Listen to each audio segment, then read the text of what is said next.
स्वागत है दोस्तों आपका आज के इस वीडियो में। आज हमारा विषय है समान नागरिक संहिता यानी यूनिफॉर्म सिविल कोड, जिसे शॉर्ट रूप में यूसीसी के नाम से जाना जाता है। भारतीय संविधान के दोस्तों भाग 4 में राज्य के नीति निर्देशक तत्व, जिसे directive principles of state policy के नाम से जाना जाता है, नीति निर्देशक तत्वों के तहत अनुच्छेद 144 के अनुसार भारत के समस्त नागरिकों के लिए एक समान नागरिक संहिता होगी, जिसका अर्थ है कि भारत के सभी धर्म नागरिकों के लिए एक समान धर्मनिरपेक्ष कानून होना चाहिए। भारत के संविधान के निर्माण के समय राज्य के नीति निर्देशक तत्वों के माध्यम से इसे लागू करने की जिम्मेदारी बाद की सरकारों को सौंपी गई है। बात करेंगे दोस्तों यूनिफॉर्म सिविल कोड के फायदे क्या हैं। तो दोस्तों यूनिफॉर्म सिविल कोड से होने वाले फायदों के बारे में बात करते हैं तो इससे इक्वलिटी आती है, इसकी समानता के बारे में चर्चा करते हैं अपन।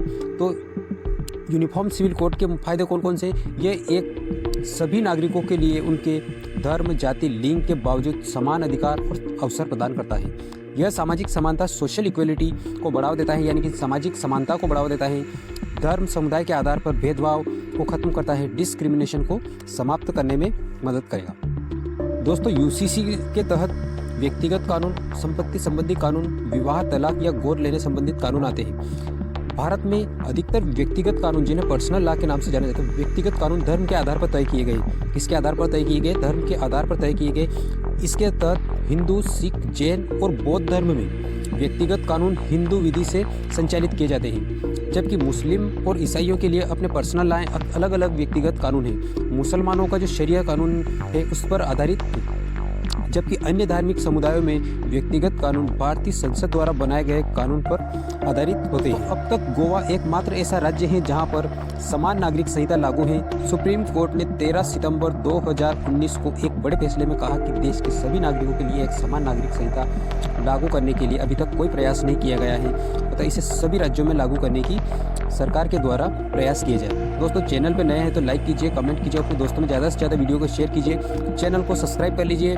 चलो बढ़ते हैं अपन आगे। दोस्तों बात करेंगे अब शाहबानो केस की।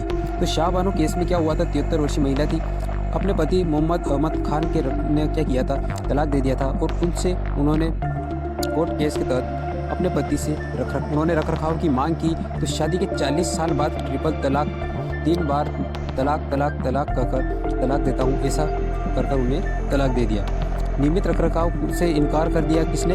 उनके पति खान ने। इस तरह से एक तरफा तलाक को मुस्लिम पर्सनल लॉ के तहत अनुमति दी गई है और उन्हें शुरू में 1980 में एक स्थानीय अदालत के फैसले से रखरखाव दिया गया। खान जो खुद एक वकील था, उसने इस फैसले को चुनौती दी। दोस्तों बात आगे बढ़ती गई, सर्वोच्च न्यायालय में ये केस गया। तो सर्वोच्च न्यायालय ने 1985 में अखिल भारतीय दंड संहिता के तहत पत्नी, बच्चों और माता पिता के भरण पोषण प्रावधान के तहत धारा 125 के तहत शाहबानो के पक्ष में फैसला सुनाया, जो धर्म के बावजूद सभी नागरिकों पर लागू होता है। ये मुस्लिम पर्सनल लॉ के बिल्कुल विपरीत था। इसने आगे सिफारिश की कि एक समान नागरिक संहिता स्थापित की जानी चाहिए, जिसमें कहा गया कि एक समान नागरिक संहिता भिन्न विचारधाराओं वाले कानूनों के प्रति परस्पर विरोधी निष्ठाओं को समाप्त करके एक राष्ट्रीय एकीकरण को बढ़ावा देगी। दोस्तों आज के वीडियो में यहीं तक। वीडियो अच्छा लगा है तो चैनल को सब्सक्राइब कर लीजिए, लाइक कीजिए, कमेंट कीजिए और अपने दोस्तों में ज़्यादा से ज़्यादा शेयर कीजिए। मिलते हैं अगले वीडियो में, तब तक धन्यवाद।